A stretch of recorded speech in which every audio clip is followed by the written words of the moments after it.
Well, Demi-Leigh Tebow, thank you so much for joining us on TPI. Thanks for having me, Simi. So good to be here. Yes, it's so awesome to have you. Let's talk about your book and the fact that you were Miss South Africa. Yeah. And not only that, you were crowned Miss Universe. Like, that's incredible. Like, growing up, I would always watch the pageants with my brothers. And so just to see that, that's an amazing feat. And at the time, you were engaged to be married to Yeah. Tim Tebow, like a huge pro athlete, like star. And you had been crowned Miss Universe, yet in your book you talk about I felt loneliness, Mm. hopelessness, Mm. and anxiety. Yeah. So how? Yeah.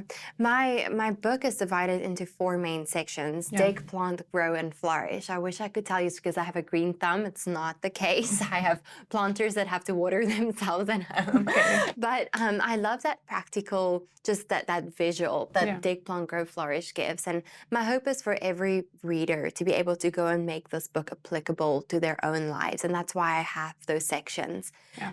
I think of that season where I handed the crown back and I was in this moment of what now, what next. Yeah. And I think even though I was a believer, even though I had a strong faith, I had a personal relationship with my maker, there was a big part of me that still relied on my own confidence, my own self-confidence. Yeah. The word confidence just means to have full trust, right? Mhm. And I relied so heavily on what can Demi do next? What is Demi's next step? What is Demi's next plan? What is Demi's strategy?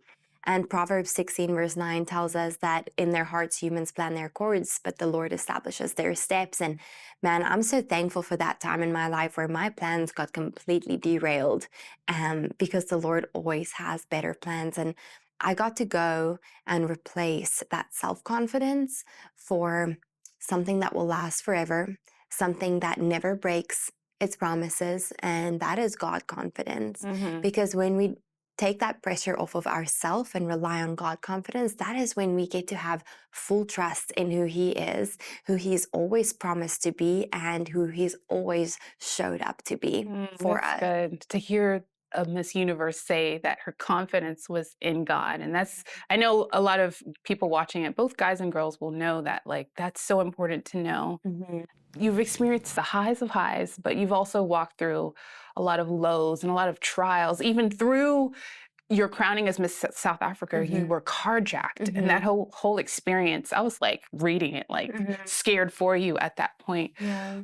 And then your sister, your sweet Mm. sister, Mm. went on to be with the Lord, and you had to walk through that. And so, how did you get through those tough seasons and really just find the Lord and find strength to Mm. keep going?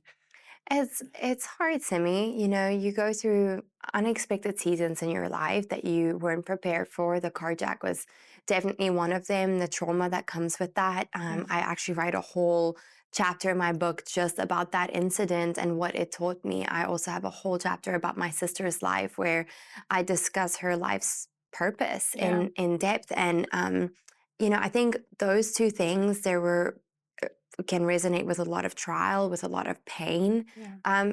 messy situations in our life.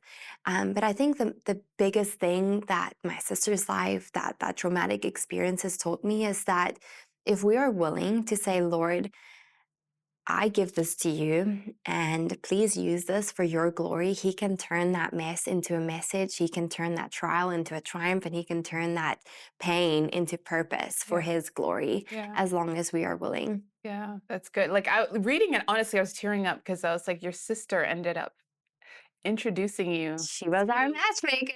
husband. I know people have to read the book to really see that. And I thought that was so sweet that Yeah, God would even weave that into your story. yeah. And then even with the carjacking and how from that, Mhm. you talk about be that girl. Yeah. Be that girl.